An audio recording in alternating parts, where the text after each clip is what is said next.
Bien, muy buenas tardes. Vamos a iniciar con el trabajo del grupo 3, que comprende la implementación de la jurisprudencia de la Corte Interamericana de Derechos Humanos sobre los derechos políticos y de participación. Agradecemos la invitación realizada por la Universidad Pompeu Fabra de Barcelona. También saludamos la presencia de jueces de la Corte Interamericana de Derechos Humanos, magistrados, magistradas de distintos tribunales constitucionales, salas constitucionales que componen el Sistema Interamericano de Protección de Derechos Humanos. En el panel vamos a tener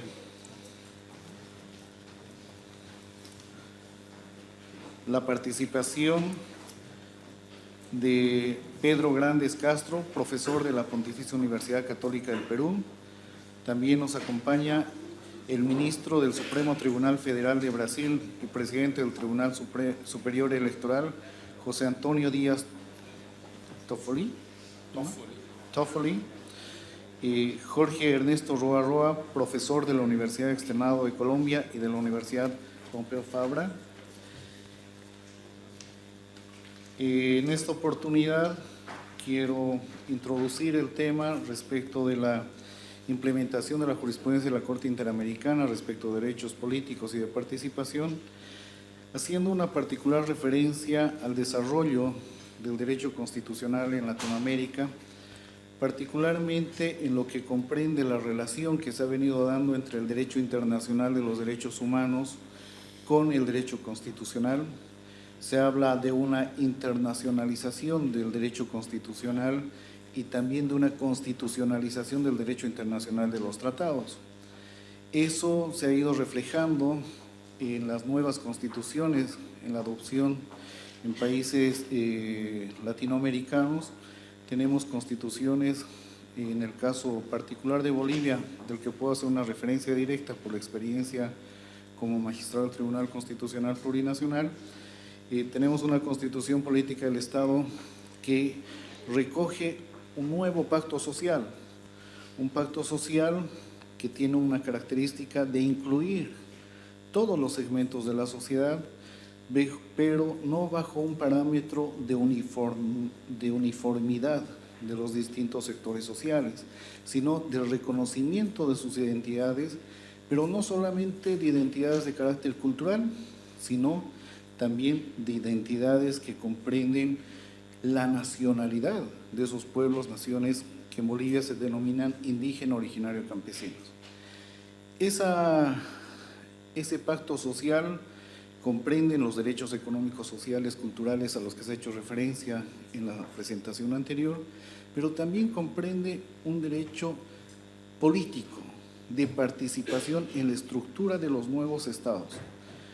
Esa participación incluye que, en el caso de la Constitución Política de Bolivia, un reconocimiento a la jurisdicción indígena originaria campesina respecto a la jurisdicción ordinaria. Se le reconoce una igualdad jerárquica a ambas jurisdicciones y, lógicamente, esto rompe todos los esquemas del desarrollo tradicional del derecho al que estábamos acostumbrados en Latinoamérica. ¿Por qué? Porque hablamos de una justicia indígena originaria campesina que no tiene los parámetros de un derecho positivo, sino que tiene particularmente bases en un derecho propio, como se lo ha ido denominando en Colombia, un derecho que recoge los usos y costumbres y que se transmite de generación en generación. En el caso boliviano, el 55% del territorio rural no tiene jueces ordinarios, y a lo largo de estos siglos lo que ha ido haciendo es resolver las controversias a través de esos mecanismos que se denominan de justicia indígena originaria campesina. De ahí la importancia de que ambos sistemas, el de justicia indígena como el sistema de justicia ordinario, tengan un reconocimiento constitucional. Esto va acompañado respecto de el reconocimiento del derecho internacional de los derechos humanos en la misma Constitución. En el caso particular al que hago referencia, se reconoce que si un tratado internacional en materia de derechos humanos reconoce un derecho más favorable que la misma Constitución, esa norma debe ser aplicada respecto a la misma Constitución. Entonces, ahí vamos observando que hay una relación muy estrecha entre el derecho internacional de los derechos humanos y el derecho constitucional, y son los tribunales constitucionales, los tribunales supremos con sus salas constitucionales, quienes van materializando estas constituciones, pero no solamente en lo que se conoce como el control de constitucionalidad, sino también en el sistema interamericano con lo que se ha venido a denominar el control de convencionalidad, que es es una doctrina que emerge de la jurisprudencia de la Corte Interamericana de Derechos Humanos y hace referencia al rol de las instancias judiciales y administrativas en observar los tratados internacionales de derechos humanos respecto de que el Estado esté cumpliendo y observando esa normativa en la aplicación cotidiana de la norma nacional. Estos elementos repercuten en el ámbito político y en el de representación, particularmente porque estos pueblos y naciones indígenas entran a participar en el desarrollo, en la estructura y en las políticas que asumen los nuevos estados.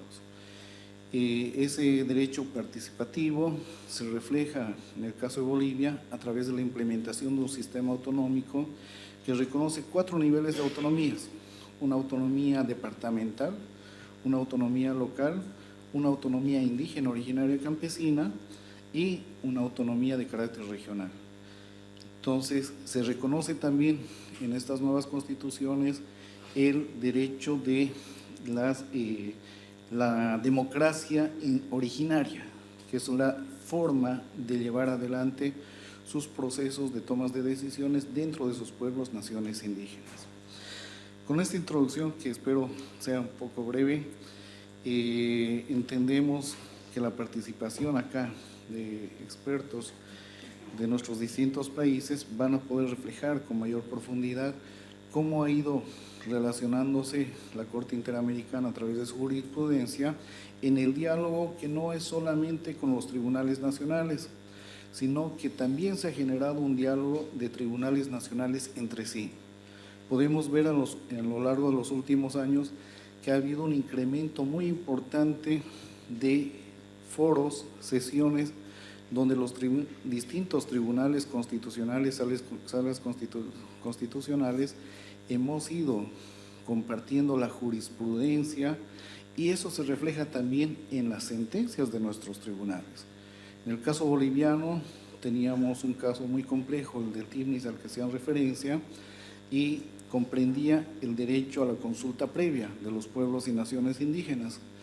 En la sentencia que resuelve el caso, que es la sentencia 300/2012, hacemos una particular referencia a la jurisprudencia de Colombia, porque habían desarrollado bastante la consulta previa de los pueblos, naciones indígenas, pero también recogemos la experiencia del Tribunal Constitucional del Perú, y ahí empieza a generarse una relación entre tribunales nacionales. Ese diálogo entre tribunales nacionales también comprende un diálogo con la Corte Interamericana de Derechos Humanos, y la aplicación de esa jurisprudencia respecto de estos derechos políticos es el tema que ahora vamos a abordar en este panel. En principio vamos a tener la participación del profesor Pedro Grandes Castro. El título de su presentación es Participación y consulta previa a las comunidades indígenas en el contexto del diálogo de los tribunales, el caso peruano. Tiene la palabra, profesor. Muchas gracias, buenos días, buenas tardes ya creo, con todos. Estoy muy contento de participar en este magnífico evento. Quiero en principio agradecer a las autoridades y a los organizadores de este evento que han tenido a bien incorporarme en una de las mesas temáticas, ¿no? Saludo también a los colegas que me acompañan en la mesa. Este es una suerte de metadiálogo, diría yo, en la medida en que vamos a tener o hemos estado asistiendo a un diálogo académico en este caso, en respecto de diálogos que se vienen produciendo en el contexto interamericano entre cortes y tribunales. Conforme al programa de esta mesa, que esta mesa tiene encomendado, el tema referido a la implementación de la jurisprudencia de la Corte Interamericana de Derechos Humanos sobre derechos políticos y de participación, quisiera que se me permita centrarme en la participación de las comunidades originarias en el marco de la jurisprudencia de la Corte Interamericana de Derechos Humanos. De manera más puntual aún, mi exposición abordará el desarrollo reciente de los derechos de participación de las comunidades originarias a través de la consulta previa e informada en los términos del convenio 169 de la OIT y la interpretación del mismo que ha venido desarrollando tanto la Corte como los tribunales, y en este caso el Tribunal Constitucional peruano. A partir de reseñar los signos que caracterizan al derecho a la consulta previa y su impacto en la jurisprudencia nacional e internacional, me gustaría al final al menos delinear algunos de los elementos o rasgos que caracterizan a lo que podríamos llamar el nuevo derecho constitucional indígena, que creo se está formando a partir de la insurgencia y relevancia que han adquirido los derechos de los pueblos originarios, primero en documentos y pactos internacionales y luego en la jurisprudencia de los tribunales como corolario de este reconocimiento precisamente. Antes de avanzar en mi exposición, quisiera realizar dos consideraciones de orden general. El primero tiene que ver con la perplejidad que nos genera el hecho que los constitucionalistas en Latinoamérica no hayan centrado su atención, sino hasta muy recientemente, en los temas que vinculan a las comunidades originarias y el derecho constitucional. Desde luego hablo por el Perú, que es de donde vengo y donde esta es la realidad incuestionable. Pero me temo que este es más o menos el diagnóstico aplicable también a toda la región. Incluso en los últimos años, cuando el tiempo de los derechos, en la afortunada expresión de Norberto Bobbio, también nos ha tocado, curiosamente en América Latina ha habido, según creo, una tendencia a privilegiar lo que se ha dado en llamar el derecho procesal constitucional antes que el contenido más bien propio y sustantivo de los derechos. Si nos fijamos, la cantidad de congresos, jornadas, seminarios que hemos dedicado en los últimos años al derecho procesal constitucional, espero coincidan conmigo en que hemos desatendido los problemas de fondo del derecho constitucional latinoamericano.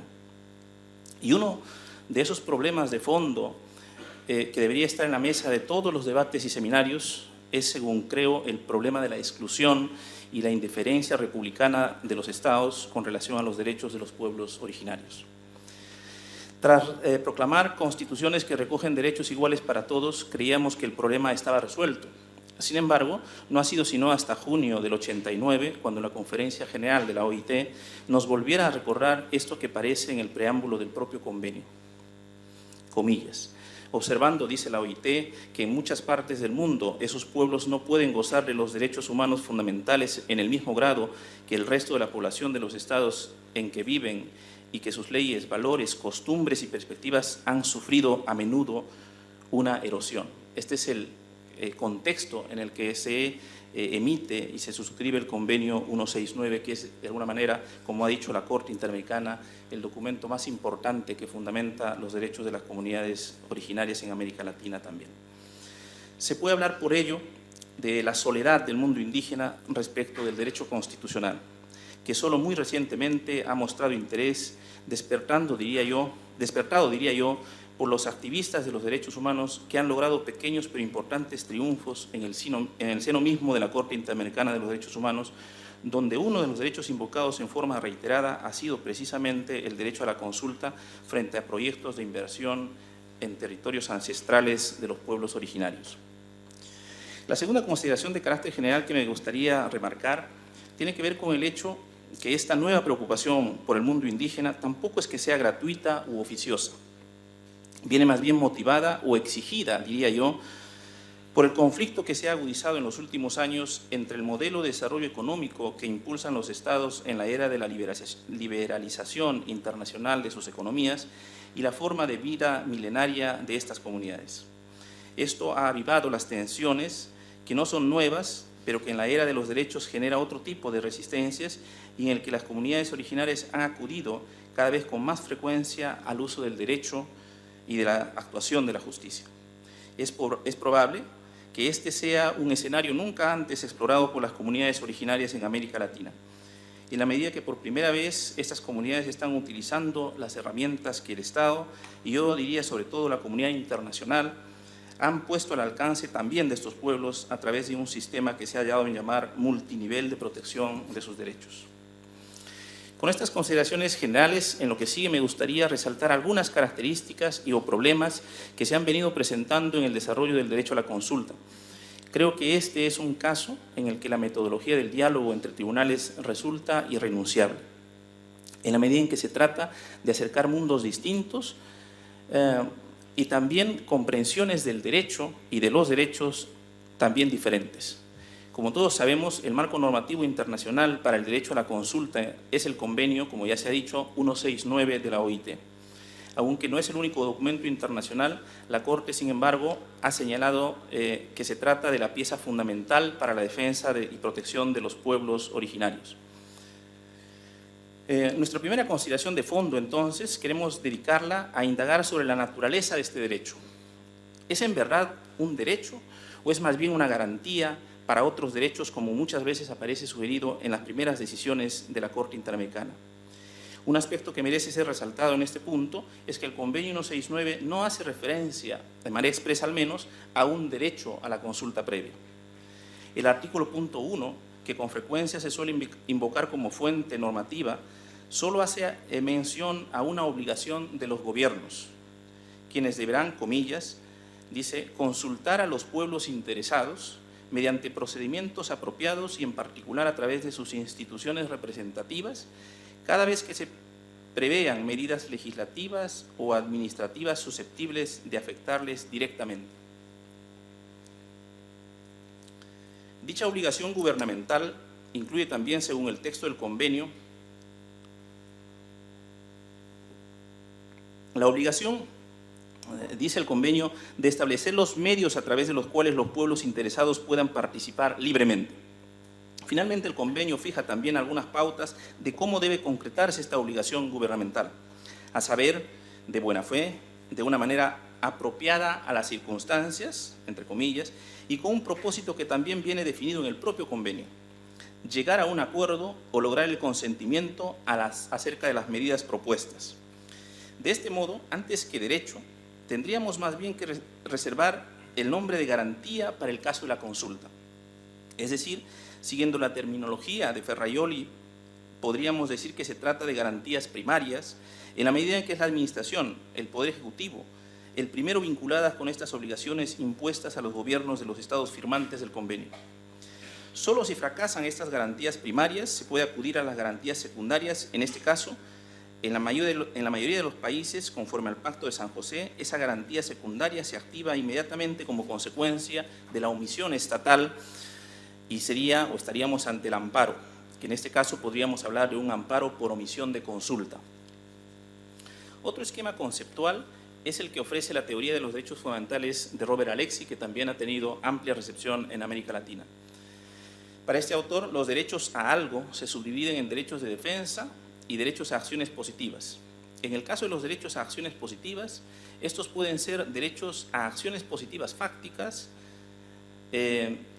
Este sería el caso de los derechos prestacionales, por ejemplo, y derechos a acciones normativas, que incluye obligaciones de dictar normas y establecer procedimientos. Este sería precisamente, según creo, el caso del derecho a la consulta, un derecho a acciones normativas y de procedimiento bajo ciertos principios y pautas que ya vienen establecidos en el propio parámetro convencional. Esto, desde luego, no quiere decir que el Estado dé por cumplida su obligación internacional una vez que se hayan dictado normas y establecido los procedimientos adecuados de consulta. En la medida que, como la Corte lo ha reiterado, la obligación de los Estados supone una obligación referida a la eficacia de las medidas. Y ello supone, desde luego, supervisión y garantía de que el derecho a la consulta está siendo efectivo y cumpliendo su finalidad convencional. Quizá esto explique que muchos de los estados de la región hayan tenido problemas serios de cumplimiento en la regulación interna del derecho a la consulta.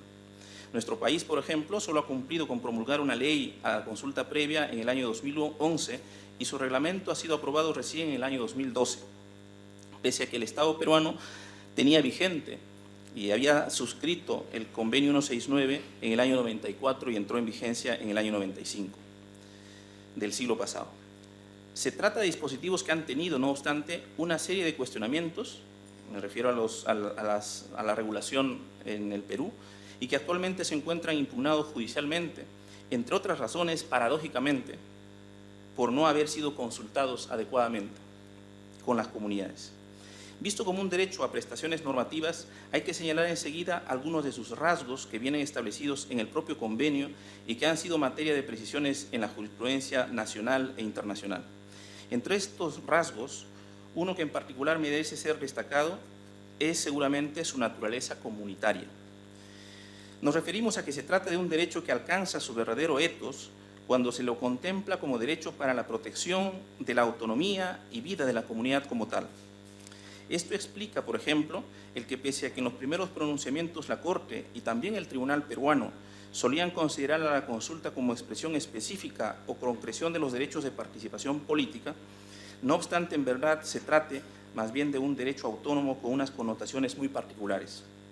El que se trate de un derecho no individual, o mejor dicho, cuya esencia radica en la protección de derechos comunitarios, supone, entre otras cosas, que incluso eventualmente pueden entrar en conflicto con derechos que los propios miembros de la comunidad titularizan en cuanto a sujetos individuales protegidos por la Constitución del Estado. Esto ocurre con frecuencia con el derecho a la propiedad, por ejemplo. La Comisión y la Corte han destacado la dimensión colectiva y los vínculos de la propiedad comunal con la vida misma, material y espiritual de la comunidad, lo que, llegado el caso, podría llevar a que un miembro de la comunidad no pueda enajenar parcelas que le hayan sido conferidas o concedidas por la comunidad, alegando una titularidad individual. Así también debe comprenderse el derecho a la consulta como un derecho a la protección de los bienes, valores y cultura de la comunidad. Esto tiene especiales connotaciones en la forma como debe hacerse la regulación dispuesta como obligación estatal. Por ejemplo, las cuestiones relativas a qué debe ser objeto de una consulta previa. 2, cómo debe realizarse y, finalmente, cuál ha de ser la finalidad de la consulta, han sido establecidos por convenio, pero en términos de principio. Queda el reto en la jurisprudencia el ir precisando los detalles en cada caso. Esta consideración del derecho a la consulta como derecho a procedimientos y normas que deben proteger y garantizar los demás derechos fundamentales de la comunidad, incluso por sobre las propias expectativas o intereses particulares de algunos de los miembros de la comunidad, debe también ser objeto de valoración en contextos en los que con frecuencia el conflicto de los derechos establecidos en el orden internacional a favor de las comunidades colisiona con las expectativas e intereses de otros actores como la empresa o las libertades económicas en general, que también suelen tener respaldo en los propios textos constitucionales nacionales. Nos estamos refiriendo ahora a derechos como el derecho a la libertad de empresa, la seguridad de las inversiones e incluso el modelo de desarrollo económico que han sido puestos en la balanza de las ponderaciones por los tribunales también en el caso peruano.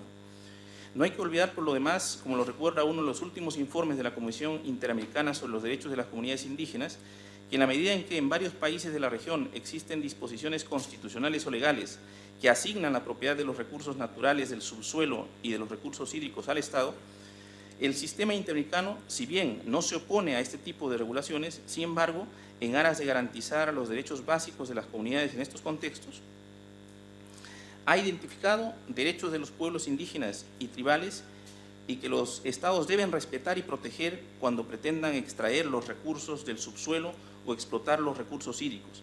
Tales derechos incluyen, dice la Corte, el derecho a un medio ambiente seguro y sano, el derecho a la consulta previa y, en ciertos casos, al consentimiento informado, el derecho a la participación en los beneficios del proyecto y el derecho de acceso a la justicia y a la reparación.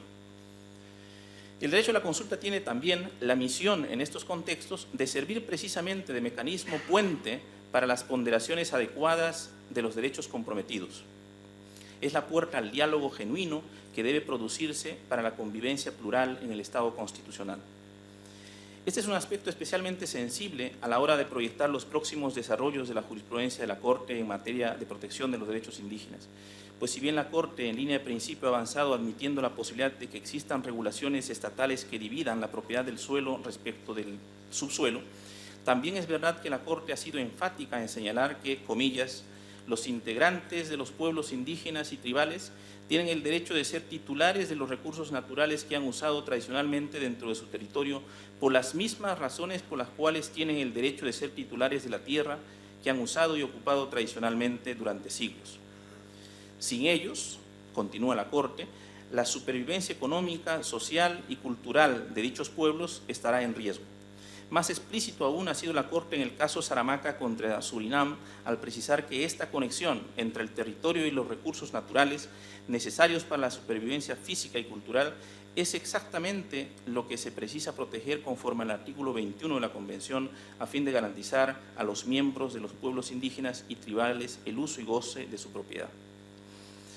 Si se piensa que en el ámbito de los derechos de las comunidades la interdependencia de los derechos es consustancial a su forma de protección, estas consideraciones de la Corte deberán merecer ponderaciones y diálogos en los casos futuros, en la medida que, llegado el caso, es factible que una comunidad tenga el legítimo interés y no le faltaría respaldo constitucional e internacional para proteger los recursos naturales del interior de sus territorios y que, por otro lado, el Estado considere que en la medida que la Constitución les reconoce titularidades y soberanía respecto a tales recursos y su explotación, sienta que no habría reparo alguno para entregar en concesión la explotación de dichos recursos a terceros, por ejemplo. Este es el contexto en el que le toca el turno a la garantía y derecho a la consulta previa. Se podría argumentar, me parece, que las prerrogativas de los estados que han reservado la titularidad de los recursos naturales a su favor en los propios textos constitucionales están, no obstante, condicionados a pasar el filtro de la consulta. Es decir, un Estado que ha reservado la titularidad de los recursos naturales que se encuentren al interior del territorio de una comunidad solo podrá disponer de ellos si ha sido capaz de persuadir de buena fe y con información suficiente a la comunidad y mediante una consulta en los términos establecidos por la Corte Interamericana de Derechos Humanos. Solo de ese modo sería posible articular razonablemente dos sistemas u órdenes jurídicos que pueden entrar claramente en colisión. Nos referimos al orden constitucional nacional, que a primera vista reserva la titularidad de los recursos naturales al Estado y sus autoridades, y el orden internacional, que en aras de garantizar la autonomía y existencia de los pueblos y comunidades originarias, ha construido en los últimos años un conjunto de garantías en el que la consulta es sin duda la garantía última de sus derechos. La naturaleza colectiva o comunitaria, como hemos destacado hasta aquí al referirnos al derecho a la consulta previa, es el signo que atraviesa todo el elenco de principios y derechos de las comunidades. En el caso de los derechos de participación, esto ha logrado especiales connotaciones en el ámbito de la jurisprudencia de la Corte Interamericana de Derechos Humanos. En el caso de Yatama contra Nicaragua, un caso que el Tribunal peruano utilizó en su razonamiento para constitucionalizar el amparo electoral, que aparecía en principio proscrito aparentemente por el texto constitucional, hay una consideración especialmente relevante para comprender la naturaleza de los derechos indígenas en la medida en que exige que los derechos de participación política de una comunidad, para que se encuentren adecuadamente garantizados en el ámbito interamericano, debe de respetar las formas propias de representación interna de la comunidad. Una ley que exige o fuerza la organización en partidos políticos de una comunidad como condición para su participación en los procesos electorales de un Estado ha sido declarado contrario al marco convencional de protección de los derechos indígenas. Los derechos de consulta comparten esta naturaleza colectiva y deben hacerse además conforme a las tradiciones y formas que acostumbra la propia comunidad. De ahí que una ley que impone procedimientos no propios o de difícil acceso a la comunidad estaría en principio vedada. La consulta resulta obligada como derecho colectivo incluso cuando con alguna medida del gobierno se argumente favorecer a la comunidad o proteger su patrimonio cultural o natural. Nos estamos refiriendo en este punto a la posibilidad de que la consulta podría también ser utilizada en situaciones de acciones positivas de protección de los recursos que bien podrían estar siendo depredadas por la acción de la propia comunidad.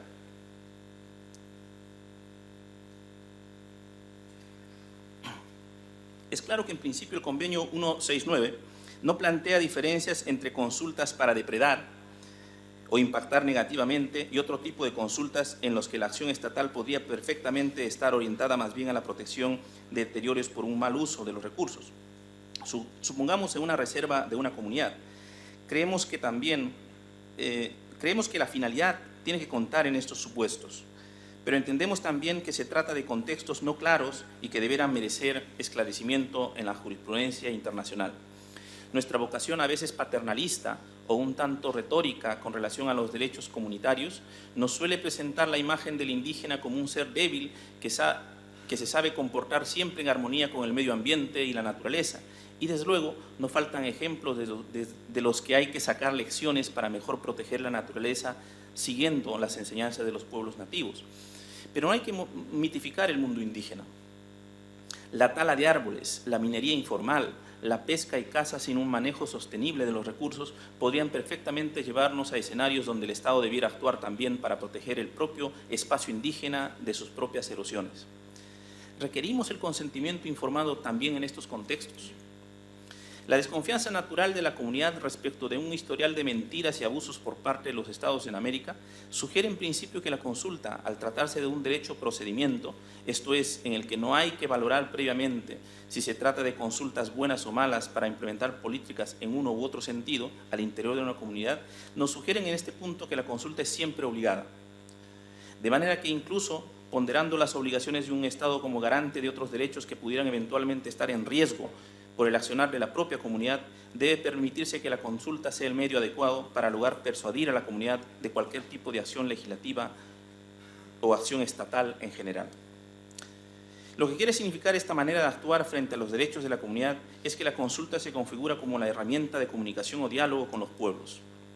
Solo comunicándonos adecuadamente podemos generar políticas estatales válidas y legítimas en contextos de interculturalidad. Alguien podría argumentar en este punto que el Estado está cediendo demasiado terreno al punto de poner en riesgo otros bienes valiosos y que también cuentan con protección constitucional como el medio ambiente, los recursos naturales o, llegado el caso, también el propio patrimonio cultural. Estoy pensando en comunidades dedicadas casi en su totalidad al huaqueo, por ejemplo. Esto es buen tiempo en el caso peruano hemos tenido este tipo de actividad que consiste en saquear el patrimonio arqueológico en diversas zonas del país. El límite en estos casos tiene que existir, en la medida en que no hay una costumbre ancestral o un rito comunal cuyo efecto sea dañar sin ninguna significación cultural o incurrir en ilícitos penales flagrantes. La protección de los bienes culturales, de los recursos y del propio entorno de la comunidad es una responsabilidad compartida entre el Estado y la comunidad. Como se lee en el propio convenio 169 de la OIT, comillas, dichos pueblos deberán participar en la formulación, aplicación y evaluación de los planes y programas de desarrollo nacional y regional susceptibles de afectarles directamente. ¿Qué se consulta y cómo? El diálogo entre la Corte y el Tribunal ha permitido, en el caso peruano, en sus primeros años de la jurisprudencia del Tribunal, un entendimiento sobre la naturaleza colectiva del derecho a la consulta. Pero pronto han aparecido los obstáculos. Uno primero tiene que ver precisamente con los alcances del objeto de la consulta. El convenio se refiere a, comillas, medidas legislativas o administrativas susceptibles de afectarles directamente. La Corte ha reiterado, comillas, toda medida que incida en la vida de la comunidad, desde luego, ello pasa por las directas como la delimitación de su territorio o la concesión de alguna parte de él a terceros. Pero también hay medidas indirectas que pueden provenir de leyes generales o específicas. Cierro comillas. La Corte ya había fijado, en efecto, en términos de principio, cuándo y qué tipos de medidas deben ser materia siempre de consulta. También había avanzado las formas en que debe realizarse la consulta, como lo resume el informe de la Comisión del año 2009 sobre pueblos indígenas. Cualquier decisión administrativa o legislativa que pueda afectar jurídicamente los derechos o intereses de los pueblos indígenas y tribales. También el Tribunal Constitucional, siguiendo estas pautas de la Corte, había ya establecido esta línea de razonamiento. Sin embargo, en un caso posterior, analizando la Ley de Recursos Hídricos en el año 2010, consideró a esta norma general y no específica y, por lo tanto, no objeto de consulta a las comunidades originarias. Pero lo que resulta más cuestionable, en la medida en que claramente rompe el diálogo que se estaba produciendo al definir los alcances de la consulta entre el Tribunal Constitucional y la Corte, es el haber incluido un contenido material al derecho a la consulta, al establecer que el derecho a la consulta, reitero, no incluye en su contenido esencial un denominado derecho al veto por parte de la comunidad a cualquier proyecto del Estado. Ya introducir una terminología no propia del diálogo, como el denominado así por el Tribunal derecho de veto, rompe el espacio ideal de un diálogo, pero incluirlo en el contenido material del derecho a garantía de la consulta ha roto ese diálogo y ha generado una situación que, de no rectificarse por una nueva decisión de la nueva composición del tribunal, nos puede llevar a vaciar de contenido ya no solo el derecho a la consulta de las comunidades, sino todos los demás derechos que, como hemos remarcado, se encuentran directamente implicados por este. Esta decisión, formulada por lo demás en términos de un precedente vinculante en forma de regla inexorable, en el caso Tuanama II, se convierte también en una seria interferencia al diálogo entre Cortes que auspicia este encuentro. Desde el lado de la Corte, antes que del contenido del derecho, se ha venido reiterando más bien los elementos que deben tomarse en cuenta como condiciones o requisitos de la consulta. El leading case en este tema es sin duda el caso Sarayaku contra el Ecuador del año 2012. Por cuestiones de tiempo no me voy a detener en los elementos que están detrás, pero se trata de un caso en el que está presente precisamente la concesión de recursos naturales en una zona de la selva del Ecuador y en el que la Corte ha aprovechado la ocasión para reiterar o de alguna manera resumir las pautas que configuran el derecho a la consulta. Ha dicho la Corte que debe tratarse de una consulta de carácter previo a cualquier proyecto. En segundo lugar, que debe hacerse de buena fe y con la finalidad de llegar a un acuerdo. Que la consulta debe ser adecuada y accesible. En tercer lugar, con participación en la comunidad en el proceso de elaboración de los estudios de impacto ambiental. Creo que se trata de una decisión especialmente relevante que le da rango convencional a la elaboración de los estados de estudios de impacto ambiental. Y finalmente, dice la Corte, debe tratarse también de un proceso en el que la comunidad concurra debidamente informada, lo que supone que el Estado debe hacer esfuerzos por brindar información objetiva e imparcial.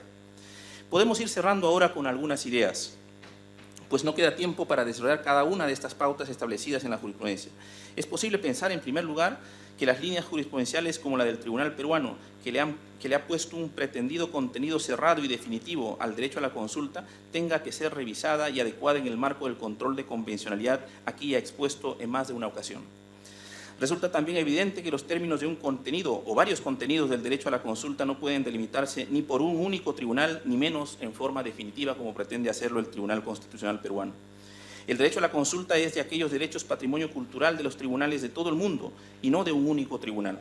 De ahí que el diálogo sugiere que es la mejor estrategia para que estas cuestiones queden siempre abiertas a nuevos desarrollos. Y ahora, para finalizar, quisiera solo hacer un parangón entre algunos de estos rasgos del derecho a la consulta con lo que viene sucediendo, con lo que me propongo llamar el nuevo derecho constitucional indígena. La idea que quisiera dejar señalada solamente y con compromiso de irlo profundizando para nuevos encuentros es que el derecho a la consulta queda ya de alguna forma, en el derecho a la consulta quedan ya de alguna forma expuestas algunas de las caracteres del derecho constitucional indígena. Estos serían los siguientes. Con relación al objeto, así como el derecho a la consulta ha surgido antes que de preocupaciones nacionales, también el derecho constitucional indígena es una construcción al margen o no condicionada por el elemento Estado. Comunidad, territorio, cultura, podríamos decir, y ya no pueblo, territorio y soberanía. Con relación a la construcción conceptual, como el derecho a la consulta, carente de principios y quizás por ello confundido como si se tratara sin más de una extensión de los derechos de participación en un primer momento, la construcción conceptual del derecho constitucional indígena es también todavía incipiente y nada articulada.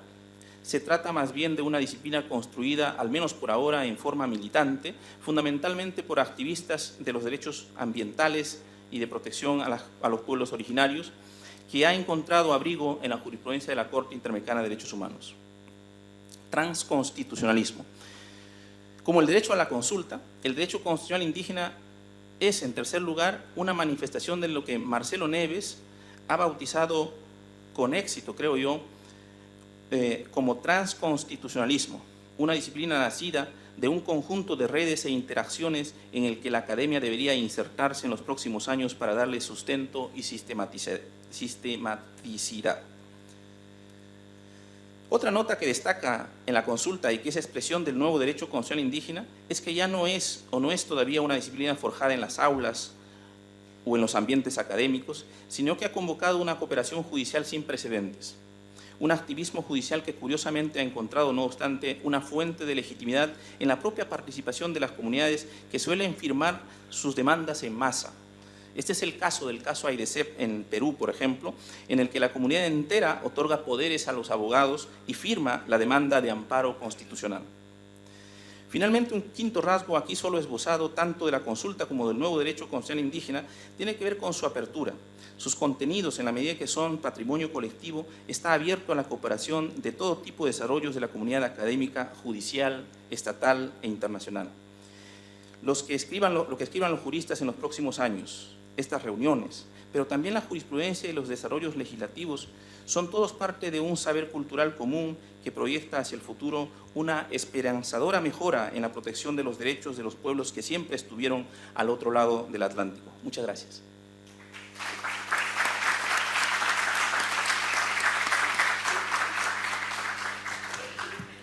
Agradecemos la participación del profesor Pedro Grandes y particularmente por el uso óptimo del tiempo. Ahora continuamos con la segunda ponencia, con el ministro del Supremo Tribunal Federal de Brasil y presidente del Tribunal Superior Electoral, José Antonio Díaz Toffoli. Tiene la palabra.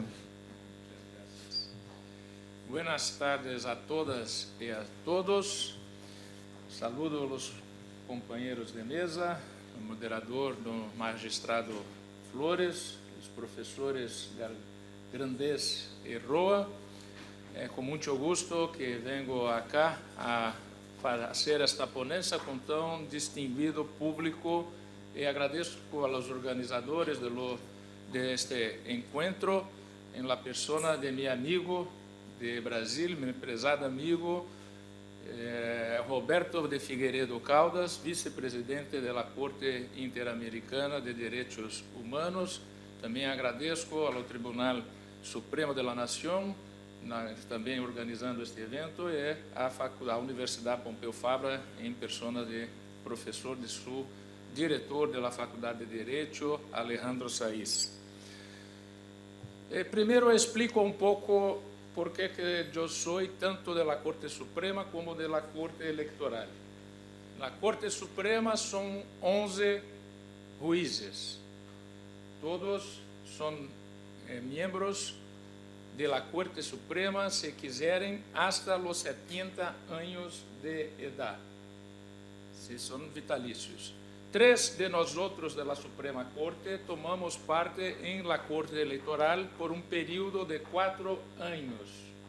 E sempre a Corte Eleitoral tem que ser presidida por um membro da Suprema Corte da Nação Brasileira. É por isso que agora eu estou em la presidência em um sistema rotativo da Corte Eleitoral, e assim me quedarei hasta maio de 2016, hasta maio do próximo ano. Depois vem outro colega e assim hacemos em Brasil.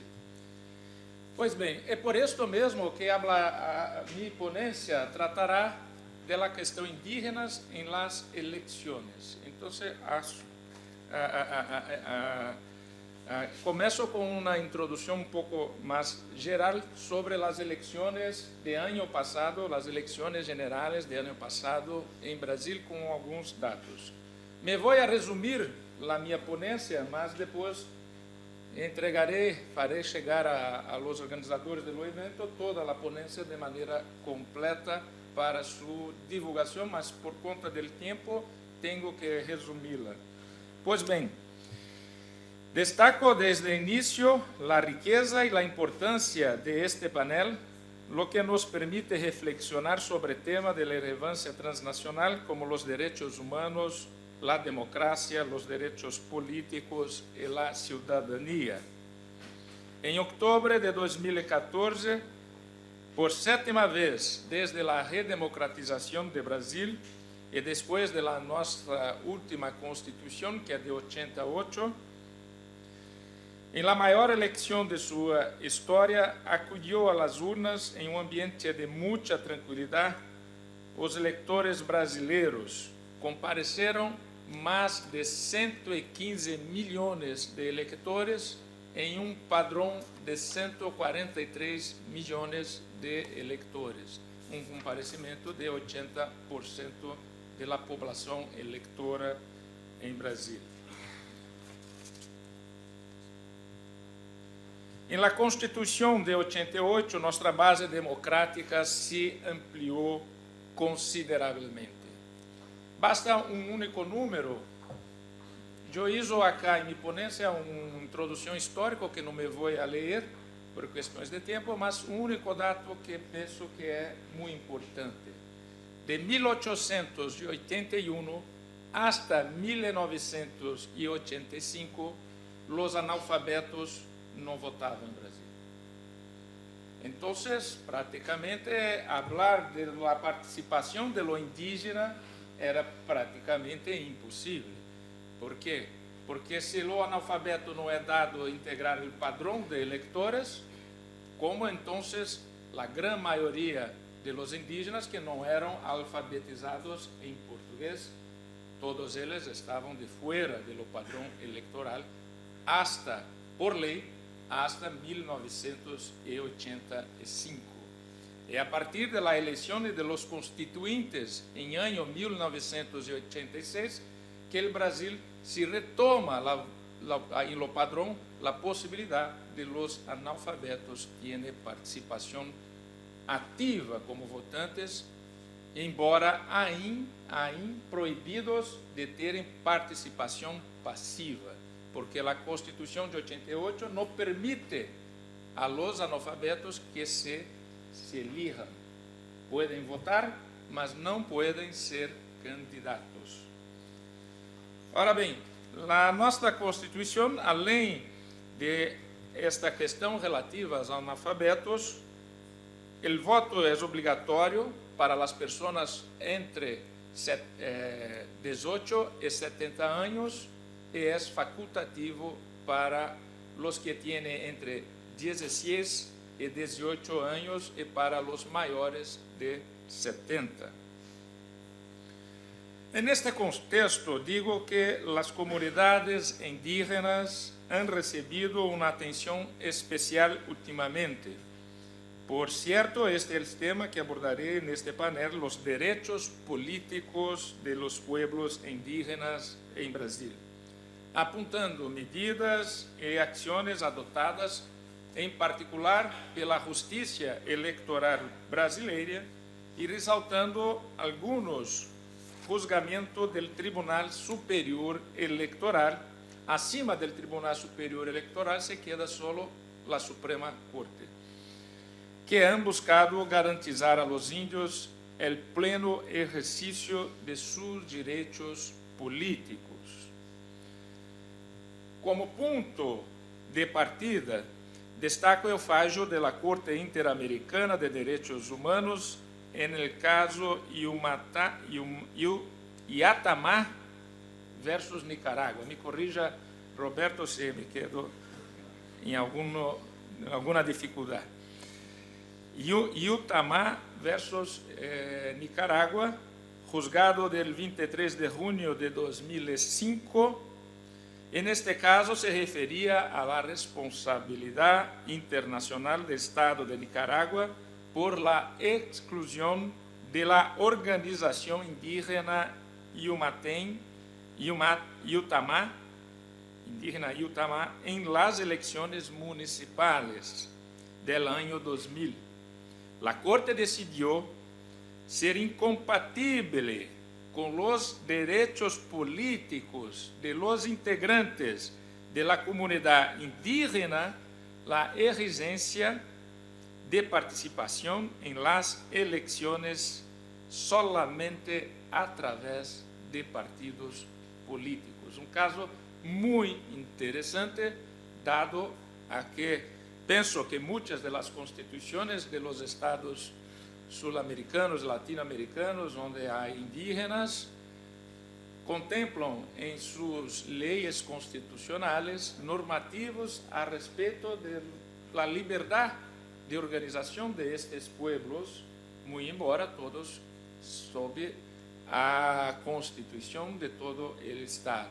Em Brasil, por exemplo, esta é uma situação que se queda muito interessante em Brasil, porque em Brasil a própria Constituição, que garante em seu artigo 17, comillas, no artigo 231, comillas, são reconhecidos por nossa Constituição brasileira a los índios su organização social, costumbres, línguas, creencias e tradições, e los direitos originários sobre as terras, e por aí se vai. Ou seja, a Constituição brasileira garante, como muitas das outras em América, o reconhecimento de costumbres e de organização própria de los indígenas.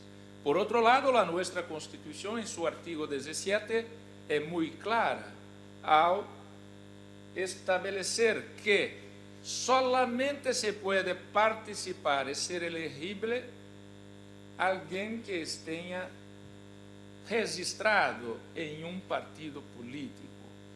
E de acordo também com nosso artículo 14, em uma de suas sessões, só se pode candidatar a um cargo eletivo aquele que seja filiado a um partido político.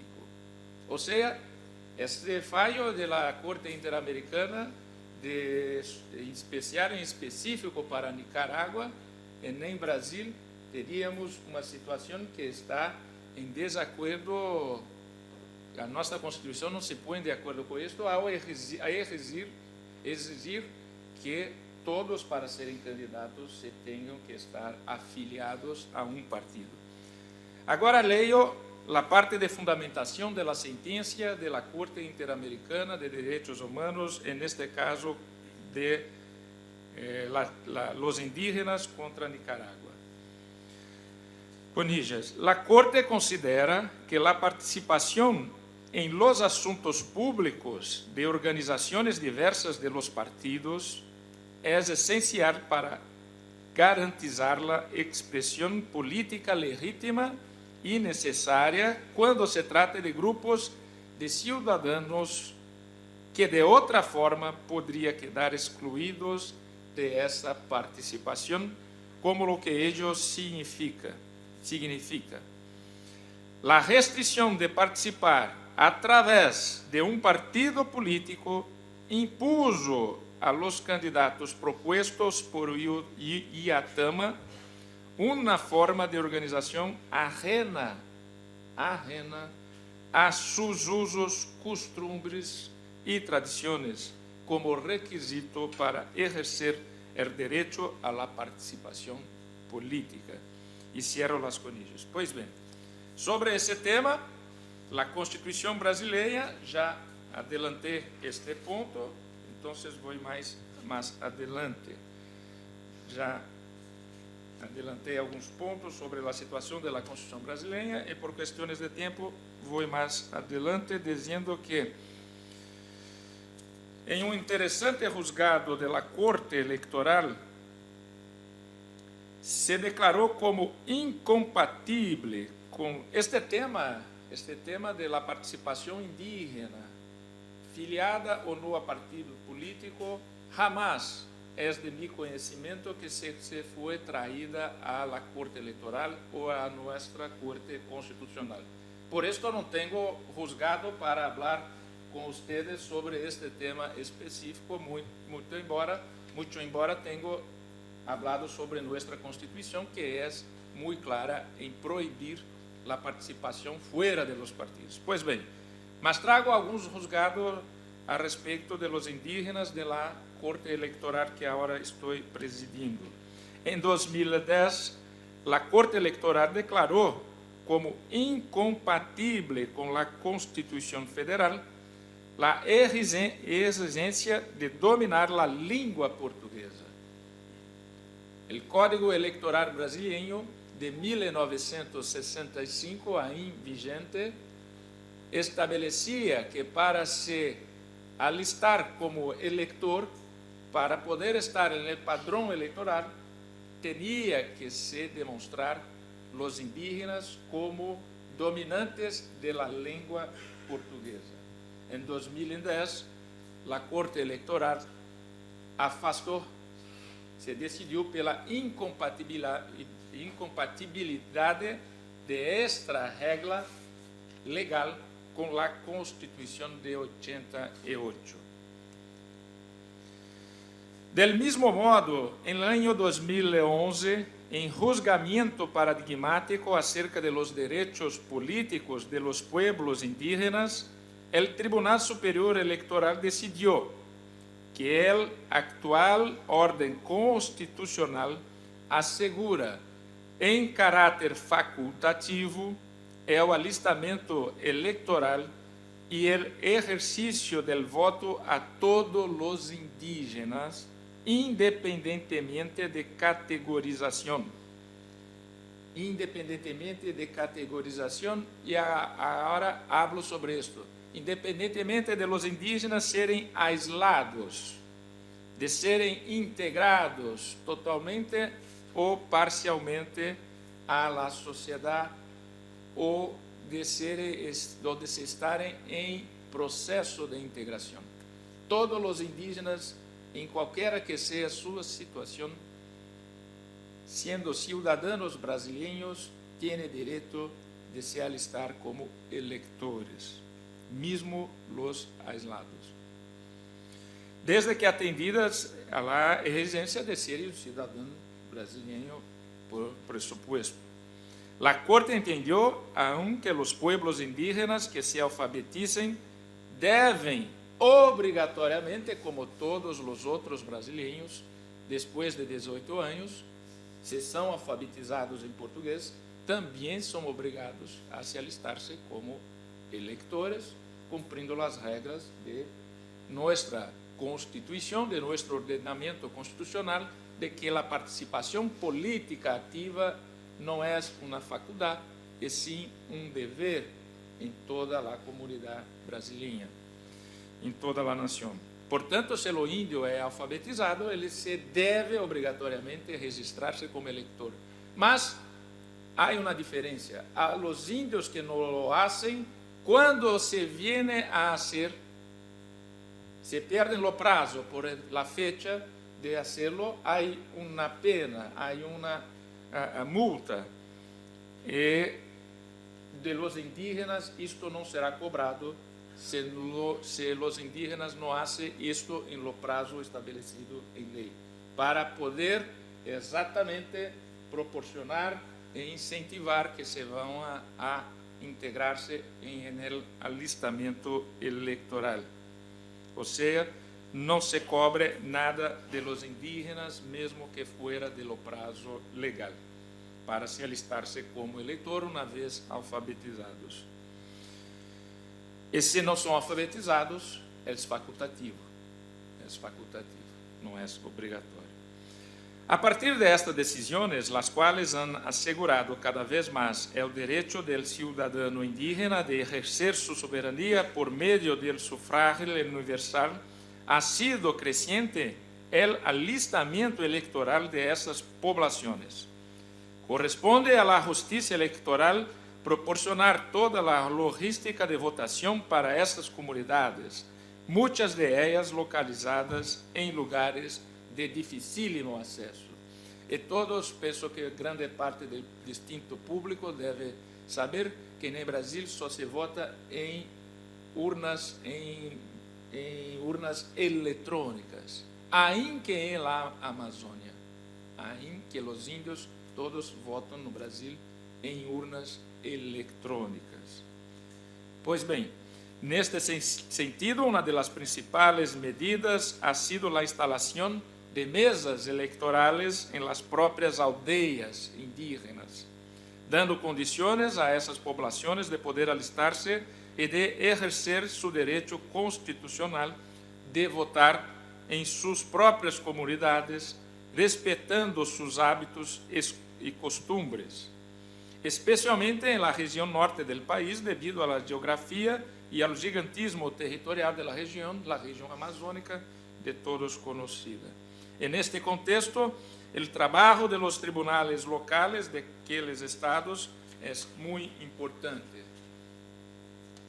Que se trabalham os tribunales de los estados amazônicos em conjunto com a agência que trata de los indígenas em Brasil, a Fundação Nacional de los Índios, FUNAI, e também com o apoio muito importante das Forças Armadas, principalmente no transporte de los personal e de las urnas eletrônicas hasta distantes sítios através de helicópteros e de barcas. Pois bem, apesar que existe uma base nacional, apesar de que não existia hasta a minha presidência uma base do eleitorado indígena, é possível citar alguns dados das secções eleitorais instaladas em áreas indígenas. Vou aqui a citar alguns exemplos e depois não vou ler todos e estará na íntegra da ponência. O estado de los Amazonas, segundo o censo brasileiro de 2010, tinha 130.000 indígenas. De estes, encontraram-se inscritos nas eleições de 2014, 37.000. Em Roraima, de 47.000 do censo, 14.000 se quedaram inscritos. Mato Grosso do Sul e Mato Grosso somam mais de 100.000 indígenas, com cerca de 40.000 inscritos. Uma participação bastante grande, de quase 40% de toda a população indígena dos estados de Mato Grosso e Mato Grosso do Sul estão registrados, estão incluídos no padrão eleitoral. E estamos trabalhando para que cada vez mais se participe os indígenas, integrando-se, se alistando, e também trarei alguns números sobre candidatos indígenas mais adiante. Exemplos que demonstram o êxito do processo eleitoral de 2014 em las aldeias indígenas em áreas de difícil acesso. Em uma terra indígena de Vale do Javari, no estado do Amazonas, instalamos mesas eleitorais em la própria aldeia. Hasta as eleições de 2012, estes indígenas levavam 20 dias para alcançarem, para irem a uma mesa eleitoral. E com um problema, como são índios muito aislados, volvia com doenças. Em 2012, uma dessas doenças que se espraiou, depois das eleições, chegou a matar cerca de 4 ou 5 ninhos. Então, estes índios estavam numa situação de muito revolta contra essa situação de ter que ir a uma cidade para poderem votar. 20 dias, 10 dias de barco para ir, 10 dias para voltar, e levando toda a sua família junto com ninhos, com crianças pequenas, etc. Então, agora instalamos urnas. E vejam que uma população de, Roberto, 1.200 indígenas votaram neste sítio e nesta aldeia de Vale do Javari, no estado do Amazonas. E também instalamos lá já a urna biométrica, porque como são mesas de votação novas, além da votação ser em urnas eletrônicas, a identificação do índio votante é feita já com a identificação de las digitais e então já completamente moderno. Mas que em minha cidade, que é no interior do estado de São Paulo, e que ainda não estamos tão modernizados para votar ainda com este sistema de identificação. Pois bem, já resumi. Na área indígena Yanomami, muito conhecida internacionalmente, uma das tribos mais aisladas do mundo, uma das línguas mais distantes de todas as Índias, incluindo as línguas indígenas. Instalamos em las aldeias Yanomami e também aí mais de 1.200 indígenas puderam fazer e exercer seu direito de voto. Hablo um pouco de esto com mais profundidade, mas por questões de tempo vou agora passar sobre o número de candidatos indígenas. Déjenme apenas localizar a...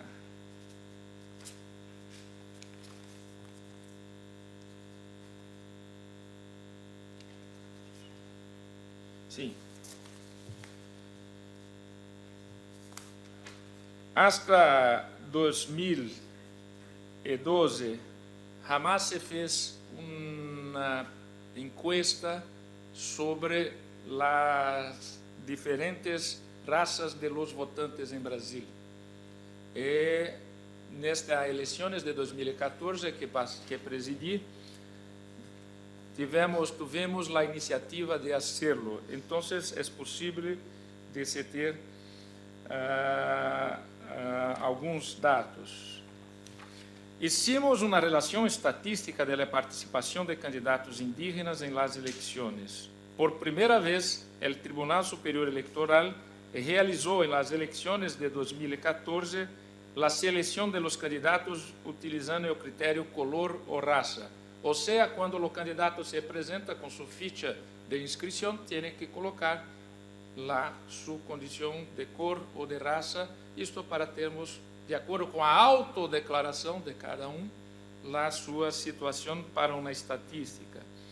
Entre as 5 raças citadas no estudo, branca, amarilla, indígena, parda e negra, o indígena ocupou o último lugar com menor porcentagem de representantes, 0,35%.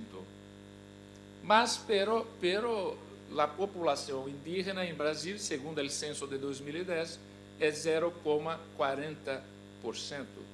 Quase que uma relação de candidatos igual à relação de população indígena diante do censo de 2010. Alguns números. Entre os indígenas se apresentaram para vice-governador, se apresentaram um total de 81 candidatos. 81 candidatos. 1 para vice-governador, 3 para senador, 1 para segundo suplente, substituto de senador, 23 para deputado federal, 51 para deputado estadual e 2 para deputado distrital. De todos estes 81 candidatos, 2 foram elegidos deputados estaduais, deputados provinciais. Portanto, de 81, 2 foram elegidos.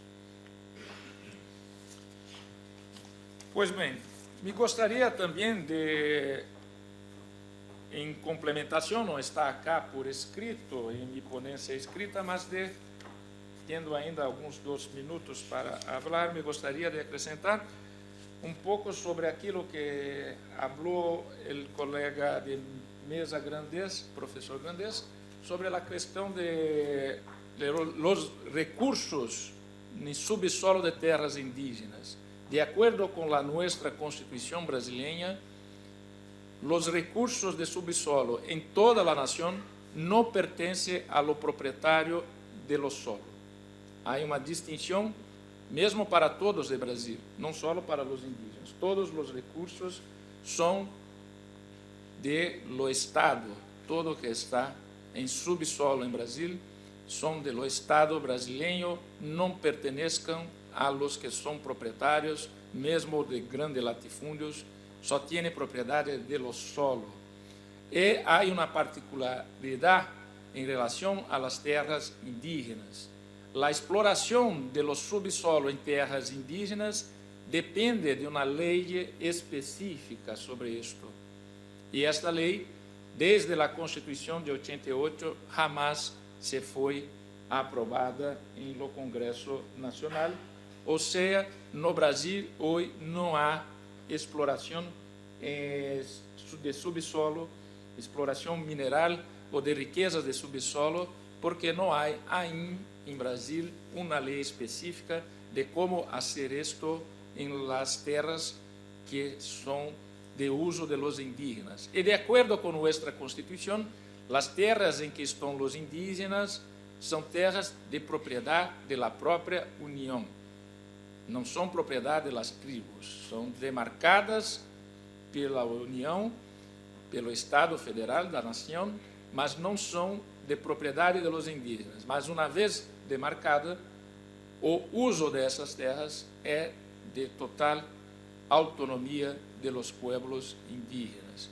E uma segunda questão que gostaria de falar, para não dizer que não falei de mi Suprema Corte, é um fallo de quando não estava a la Corte ainda, que estava como abogado-geral da Nação e defendi um decreto de presidente Lula, quando era abogado da Nação, da União, em Brasil, que defendi perante a Suprema Corte, que agora estou allá, que foi a unidade de la demarcação de uma grande área indígena no estado de Roraima.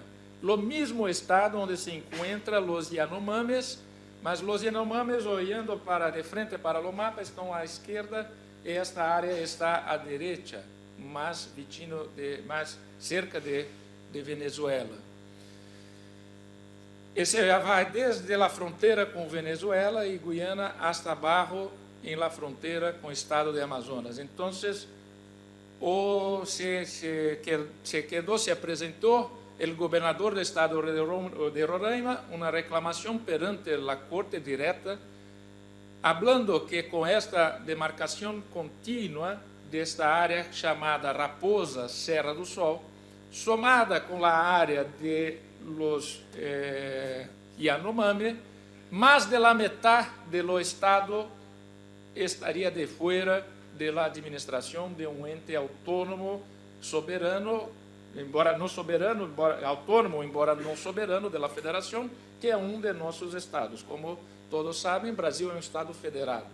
Então, esse estado de Roraima, o governador reclamou diretamente este conflito federativo, que estava perdendo seu território. O estado estava perdendo sua possibilidade de autonomia, porque não teria mais como governar-se, porque quase todo o estado estava se tornando, então, território reservado a los índios.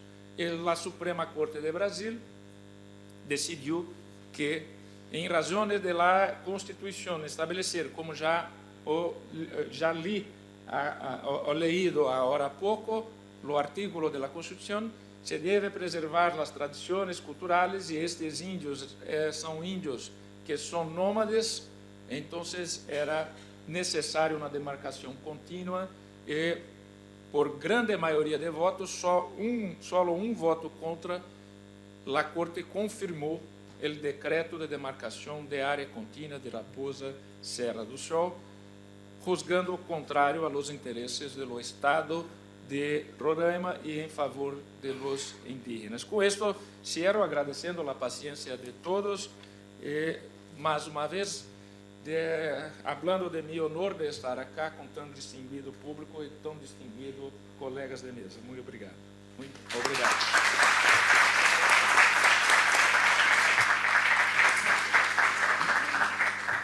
Agradecemos la participación del ministro José Antonio Díaz y tenemos el tiempo muy ajustado.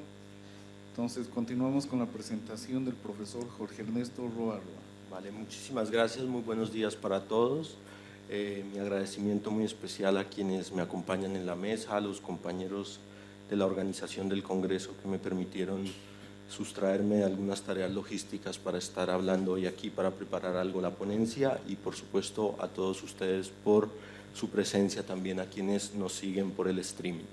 La tesis que yo voy a tratar de sostener o en torno a la cual quiero argumentar durante los próximos 20 minutos es que en la jurisprudencia de la Corte Interamericana de Derechos Humanos sobre derechos políticos existen algunos problemas o algunas omisiones que dificultan la interacción entre la Corte Interamericana y los estados, especialmente cuando se trata de restricciones constitucionales a los derechos políticos que son en principio contrarias al artículo 23 de la Convención Americana de Derechos Humanos. De manera que yo he dividido mi intervención en tres partes. En la primera voy a hacer referencia precisamente a dos casos nacionales en los que se han presentado este tipo de contradicciones entre la Constitución y el artículo 23 de la Convención. En la segunda parte intentaré hacer una explicación en clave, si se quiere, crítica de algunos aspectos de la jurisprudencia interamericana que, por supuesto, no le responsabilizan, pero ayudan a entender las dos formas especiales de interacción a las que me referiré a continuación. Y finalmente plantearé una propuesta de reforma institucional en el ámbito del sistema interamericano para aumentar las vías de diálogo entre los tribunales nacionales y la Corte Interamericana de Derechos Humanos.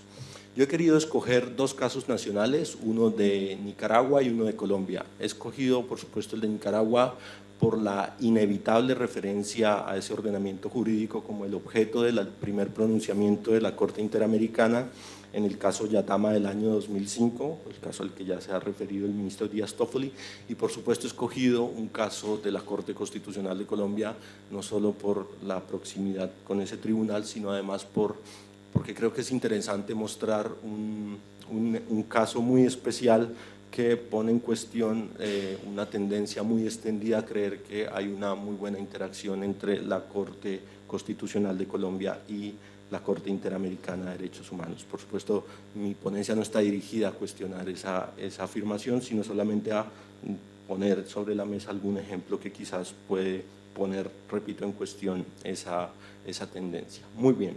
El caso colombiano tiene que ver con el análisis que ha realizado la Corte Constitucional de Colombia de la compatibilidad de las facultades de sanción, de disciplina y sanción del Procurador General de la Nación respecto de los funcionarios públicos y especialmente aquellos funcionarios públicos que han sido elegidos popularmente. Es importante aclarar que en Colombia el Procurador General de la Nación, a diferencia de algunos estados de la región, no es el Ministerio Público en el ámbito penal, sino que se trata de un funcionario administrativo cuyas funciones, además de otras, esencialmente son, digamos, la vigilancia de la moralidad en el ámbito del servicio público.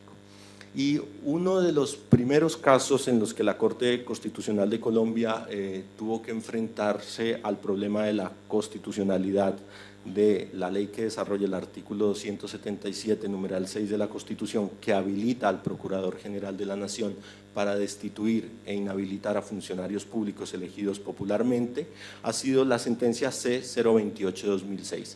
En realidad no es uno de los primeros casos que estudia la ley 734-2002, que es la que le da facultades al Procurador y que desarrolla el artículo 277 de la Constitución, pero sí tiene dos particularidades interesantes. Primero, que es la primera que se produce después de que existe el precedente Yatama de la Corte Interamericana, y segundo, que el argumento principal de los demandantes en la sentencia 028-2006 era precisamente que el ordenamiento jurídico colombiano era contrario al artículo 23 de la Convención Americana, en la medida en que permitía la destitución e inhabilitación de funcionarios públicos por un funcionario que no era un juez en un procedimiento distinto al procedimiento penal y por ocasión de unos hechos diferentes a la comisión de un delito. La Corte Constitucional colombiana en este primer caso declara constitucional la ley que desarrolla el artículo 277 de la Constitución y establece que no existe ninguna incompatibilidad entre la Constitución y el artículo 23 de la Convención Americana de Derechos Humanos, y utiliza un principio al cual se hizo referencia en el panel anterior, y es la interpretación evolutiva de los tratados internacionales. La Corte Constitucional dice que debe interpretar la Convención Americana de Derechos Humanos de manera evolutiva y que entre el año 69 y el año 2006 han sucedido cambios no solo sociales, sino sobre todo en los retos de la comunidad internacional, y que uno de los principales retos que tiene la comunidad internacional en el año 2006 es la lucha contra la corrupción, y que eso queda evidenciado en las convenciones ONU y OEA que establecen obligaciones para los estados en materia de persecución de la corrupción. De manera que la Corte Constitucional de Colombia en el año 2006 considera que su ordenamiento jurídico, entendido de esta peculiar forma en relación con la Convención Americana de Derechos Humanos, es compatible con con la convención. Lo que pasa es que después, en el año 2012 o en el año 2013, por supuesto el procurador continuó aplicando el artículo 277 numeral 6 y continuó sancionando funcionarios públicos, y algunos de esos funcionarios públicos que fueron sancionados con destitución e inhabilitación interpusieron amparo contra la decisión del Procurador General de la Nación. En la sentencia SU 712 del año 2013, la Corte Constitucional de Colombia debe revisar la acción de tutela de una funcionaria que precisamente había sido destituida e inhabilitada para ejercer cargos públicos por 18 años. El argumento principal de los representantes de la funcionaria pública es, de nuevo, que había sido destituida por un funcionario administrativo en un procedimiento administrativo y por unas faltas que no eran claramente constitutivas de delitos. La Corte Constitucional de Colombia tiene en este caso un problema adicional, porque si bien es cierto, ya en el año 2006 había establecido la compatibilidad de esta facultad del Procurador General de la Nación con la Convención Americana, en el año 2011, en el caso López Mendoza contra Venezuela, en un caso que involucraba también actos de corrupción y a una persona funcionario pública que había sido que había sido inhabilitada para ejercer cargos públicos, la Corte Interamericana había dicho que efectivamente la limitación a los derechos políticos en estos casos requería la existencia de un juez penal, un procedimiento penal y por supuesto la comisión de un delito como presupuesto del procedimiento. Entonces la Corte Constitucional de Colombia en el año 2013 se enfrenta no a un problema más complicado que el que tenía en el año 2006, porque ya había una interpretación de la Corte Interamericana de Derechos Humanos del artículo 23 de la Convención que se refería expresamente a este caso, por supuesto en un caso contra otro país. Entonces la Corte Constitucional de Colombia ratifica su precedente del año 2006 y al enfrentar el argumento de la posibilidad de aplicar o no el caso López Mendoza, la Corte Constitucional de Colombia considera que ese caso no es aplicable al amparo que está revisando porque, de acuerdo con su forma especial de entenderlo, el caso López Mendoza se ha producido en un contexto jurídico y fáctico diferente. La Corte no explica muy bien por qué se trata de un contexto fáctico diferente, pero sí dice que se trata de un contexto jurídico diferente en la medida en que la Constitución venezolana exige que las sanciones a los funcionarios públicos sean emitidas mediante una sentencia judicial. Es decir, un poco la Corte Constitucional de Colombia considera que la Constitución venezolana es más compatible con la Convención y que eso hace que, como la Constitución colombiana es más incompatible con la Convención, haya un contexto jurídico diferente que justifica no aplicar el caso López Mendoza contra Venezuela para interpretar la Constitución colombiana. Además, en este mismo caso, la Corte Constitucional de Colombia dice que la Convención Americana de Derechos Humanos no se opone a que los estados apliquen sanciones contra funcionarios elegidos popularmente, sino que lo que exige es que en la aplicación de las sanciones se tengan en cuenta las garantías judiciales del artículo 8º de la Convención Americana. Y por supuesto esto no deja de ser cierto, lo que pasa es que es incompleto porque en el caso López Mendoza la Corte Interamericana deja muy claro que efectivamente tiene que aplicarse el artículo 8º de la Convención a todo proceso judicial, sea administrativo, sea penal, pero también deja muy claro que las sanciones a funcionarios elegidos popularmente, por lo menos la sanción de inhabilitación, tiene que ser proferida por un juez siguiendo un procedimiento con las garantías por lo menos análogas a las del proceso penal y, repito, cuando se trate de la comisión de un delito. Adicionalmente, en este caso, la Corte Constitucional de Colombia interactúa con el voto razonado concurrente del juez Diego García Sayán en el caso López Mendoza, en el que precisamente el juez Diego García Sayán había señalado que una interpretación estricta del artículo 23 de la Convención, como la que había hecho la Corte en el caso López Mendoza, podría generar problemas para los estados en materia de persecución a los actos de corrupción. y concluye la Corte Constitucional de Colombia en la sentencia SU 712, afirmando que la compatibilidad del ordenamiento jurídico colombiano con la Convención Americana se infiere de un diálogo entre las normas constitucionales y las normas legales que habilitan al Procurador General de la Nación para imponer sanciones a los funcionarios públicos. Por supuesto, a efectos de este Congreso y a efectos de esta ponencia, no deja de ser insólito el uso de la expresión diálogo de la Corte Constitucional de Colombia, porque, por lo menos en mi visión, la interpretación de ese tribunal solo es correcta en la medida en que no hay un diálogo correcto con la Corte Interamericana de Derechos Humanos. Por supuesto, han habido más casos en los que el Procurador General de la Nación ha aplicado las sanciones de destitución e inhabilidad. En el año 2013 el Procurador destituyó y sancionó con inhabilidad al alcalde de Bogotá, quien así en este momento se mantiene en el cargo en virtud de unas medidas cautelares proferidas por el Consejo de Estado de Colombia. El alcalde de Bogotá, Gustavo Petro, acudió a la Comisión Interamericana de Derechos Humanos en solicitud de medidas cautelares y la Comisión Interamericana de Derechos Humanos concedió medidas cautelares y en los argumentos para la concesión de las medidas cautelares, la Comisión Interamericana de Derechos Humanos insiste en que hay una posible, dice la Comisión, una posible incompatibilidad del ordenamiento jurídico interno con el artículo 23 de la Convención Americana de Derechos Humanos. Muy bien. ¿Cuál es el caso de Nicaragua? El caso de Nicaragua es distinto. El caso de Nicaragua, que se produce en el año 2011, es un estudio de un amparo presentado por un abogado en representación del presidente Daniel Ortega de un grupo de candidatos, alcaldes y vicealcaldes que habían intentado inscribir su candidatura ante el Consejo Supremo Electoral.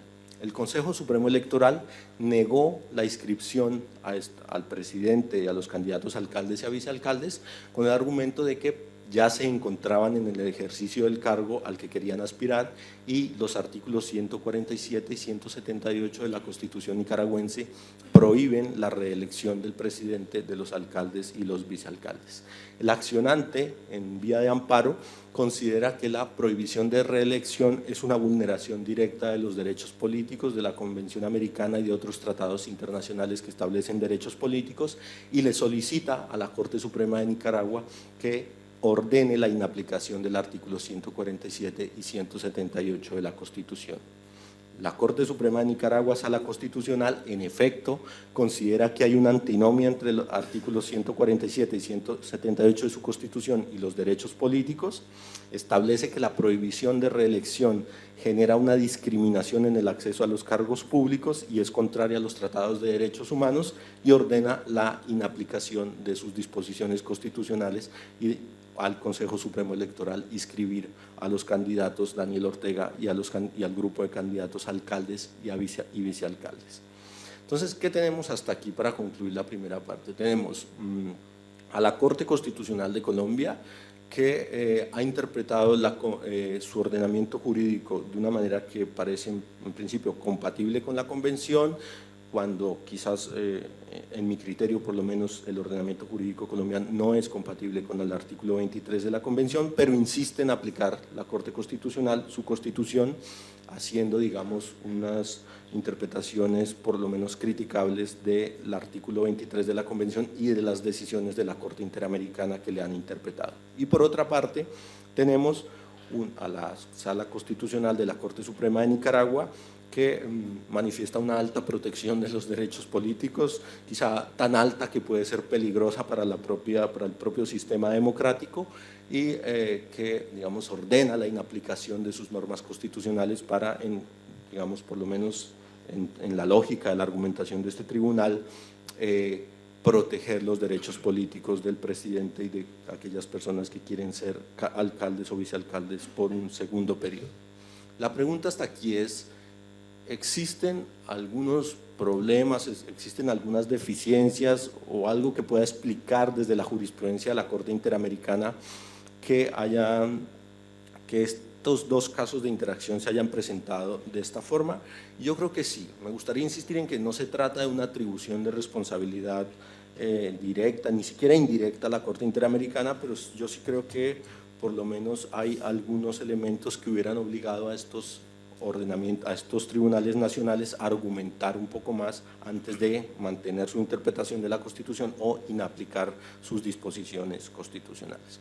El primer elemento que yo creo que uno puede criticar de la jurisprudencia de la Corte Interamericana y que ya había sido puesto de presente ayer por el ministro Luis Ernesto Vargas es la omisión de la Corte Interamericana de Derechos Humanos de referirse a su interpretación del artículo 23 de la Convención en relación con las obligaciones de los estados en materia de persecución de la corrupción.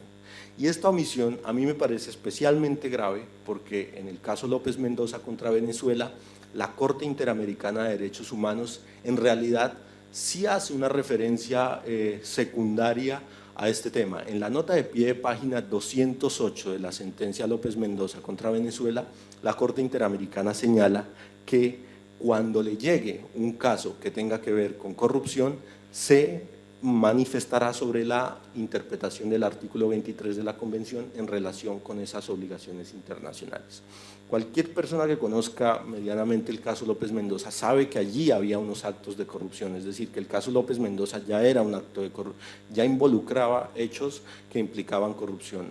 El señor López Mendoza, cuando era funcionario de PDVSA, había fundado una asociación paralela y había conseguido una donación de PDVSA hacia esa fundación paralela, donación que había sido además ordenada por la madre de él, que era al mismo tiempo funcionaria de PDVSA. Y digamos que ese fue el hecho constitutivo de la primera sanción que se le impuso al señor López de Mendoza. Volviendo a la nota, digo que me parece una nota muy grave porque eso significa una confesión de parte. La Corte Interamericana reconoce que conoce en ese momento que su interpretación del artículo 23 con la Convención puede colisionar con las obligaciones de los estados en materia de corrupción. Es decir, que aquí no podemos dar el beneficio de la duda a los jueces de la Corte Interamericana sobre el desconocimiento de esa colisión. Y por otra parte, insisto, el marco fáctico del caso López Mendoza ya era ya por lo menos ameritaba que la Corte Interamericana enfrentara el problema de la relación artículo 23 y obligaciones en materia de corrupción. El segundo inconveniente que yo creo que hay en la jurisprudencia de la Corte Interamericana no es solo que es poca, y eso quizás no es responsabilidad de la Corte, sino que es una jurisprudencia muy general que adicionalmente no dialoga con los ricos informes de la Comisión Interamericana de Derechos Humanos sobre la democracia en América Latina. Es decir, que teniendo unos casos absolutamente ricos en problemas democráticos, absolutamente ricos en contextos de serios problemas democráticos, la Corte Interamericana pierde oportunidades valiosas para enfrentar problemas de la independencia de los órganos electorales, la financiación de las campañas públicas, el fortalecimiento de la democracia. Es decir, contrasta mucho y quizás más que en materia de derechos sociales la preocupación de la Comisión Interamericana, y no solo de la Comisión, sino de otras organizaciones internacionales por la democracia en la región, por la democracia en ciertos países de Centroamérica y la autorrestricción o el carácter general más bien de su jurisprudencia. El tercer problema o la tercera crítica que yo quisiera formular, por supuesto muy amablemente a las tres decisiones de la Corte Interamericana, es la excesiva deferencia con los estados. La Corte Interamericana usa una especie de válvula de escape de acuerdo con la cual la Convención Americana de Derechos Humanos no impone a los estados ningún sistema electoral determinado. Y por supuesto uno puede estar de acuerdo con esta afirmación, pero cuando uno mira el detalle del uso que hace la Corte Interamericana de esta especie de válvula de escape, lo que se da cuenta es que no es que la Corte Interamericana se abstenga de decirle a un Estado si debe tener un sistema proporcional o electoral o si debe adoptar la fórmula 2, no. De lo que se trata es lo que hace la Corte Interamericana con base en esta fórmula es, digamos, omitir el análisis, yo creo, de ciertos problemas que son muy relevantes. Por ejemplo, en el caso Castañeda, la Corte Interamericana, bajo la idea de que la Convención no impone ningún sistema electoral a los estados, hace una comparación entre el mejor sistema de candidaturas ligadas a los partidos políticos con el peor sistema de garantías de candidaturas independientes. Y con base en esa comparación desequilibrada que hace en virtud de esta cláusula de escape de que la Convención no impone un sistema electoral determinado, llega a la conclusión de que al señor Castañeda no se le había vulnerado el artículo 23 de la Convención. Por supuesto, uno puede compartir o no la conclusión final del caso Castañeda, pero yo lo que critico es, digamos, la argumentación de la Corte basándose en la válvula de escape. Y aquí me parece especialmente grave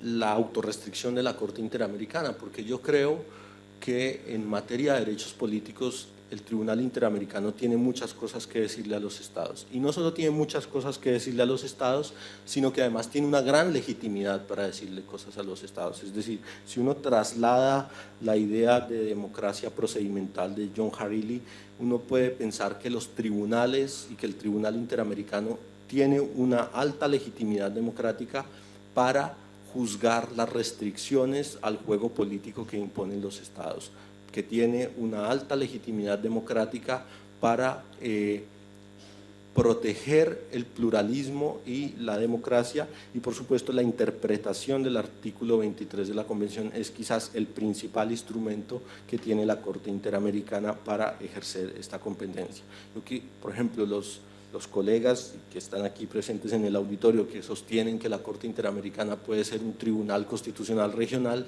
yo creo que sería interesante que profundizaran en esta idea de que la Corte Interamericana quizás tiene que asumir una actitud más deferente con los estados en derechos sociales, como la que sugería el profesor Upegui esta mañana, pero en cambio en materia de democracia y de derechos políticos tiene, repito, una alta legitimidad democrática para decirles bastantes cosas a los estados.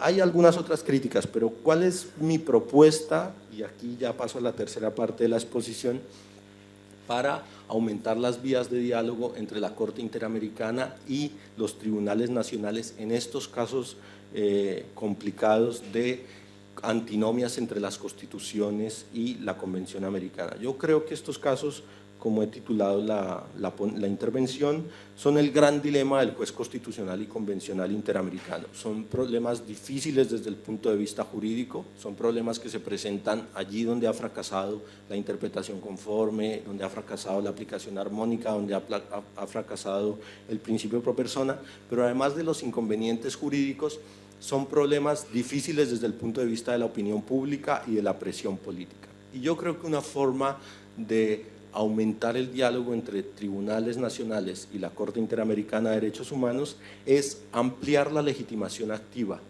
para solicitar opiniones consultivas en virtud del artículo 64.2 de la Convención Americana de Derechos Humanos a los tribunales supremos o constitucionales, en definitiva a los órganos judiciales de cierre de los ordenamientos jurídicos nacionales.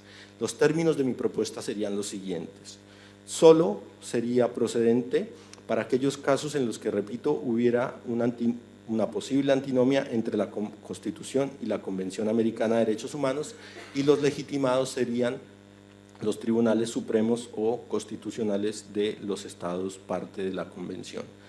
¿Cuáles serían los efectos de una opinión consultiva solicitada por un estado, por un tribunal de cierre de los ordenamientos nacionales?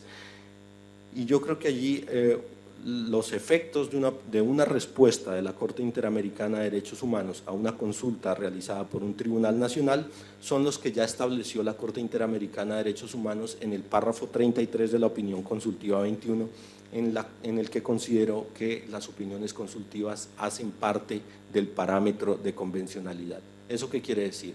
Que si el Tribunal Nacional consulta a la Corte Interamericana en opinión consultiva sobre la forma de resolver esta posible antinomia entre la Constitución y la Convención, la respuesta que dé la Corte Interamericana vincula al juez nacional de cierre como juez convencional. ¿Qué problemas puede tener esta propuesta? Bueno, primer problema, que aumenta la carga de trabajo del Tribunal Interamericano, especialmente la carga de trabajo en materia de función consultiva. Eso en el corto plazo.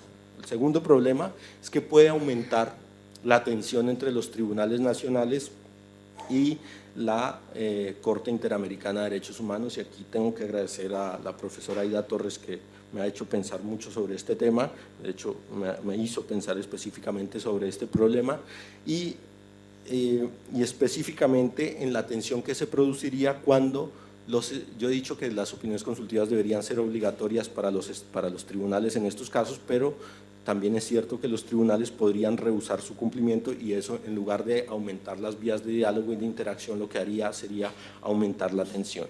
Y un tercer problema sería la idea de que hay que suspender el proceso nacional mientras se produce la opinión consultiva, y el procedimiento de opinión consultiva es un procedimiento dilatado aún más en el contexto de la Corte Interamericana de Derechos Humanos, que es un tribunal semi-permanente. No obstante, yo la formulo, y la formulo en el marco del Congreso, porque también creo que tiene algunas ventajas, y la primera de ellas creo que puede contribuir, repito, a la mayor interacción, a una construcción colectiva de la interpretación convencional y constitucional, en la medida en que el órgano que consulta proponga una interpretación o una vía de resolución de esa antinomia, y la Corte Interamericana al final tenga la última palabra.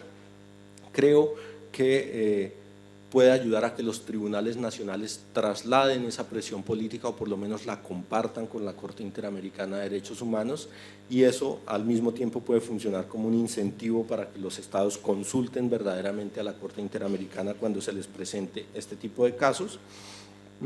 Finalmente, creo que esta propuesta puede ayudar a enriquecer la jurisprudencia consultiva de manera directa, pero también de manera indirecta la jurisprudencia contenciosa, en la medida en que la Corte Interamericana utiliza su jurisprudencia consultiva en los casos contenciosos.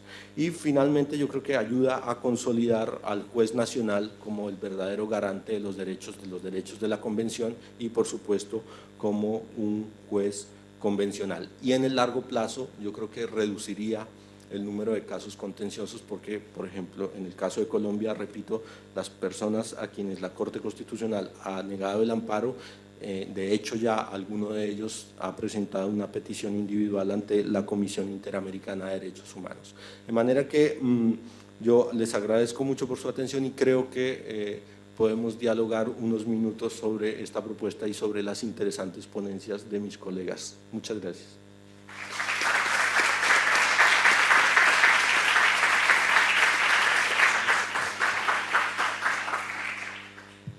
Agradecemos la participación del profesor Jorge Ernesto Roa Roa.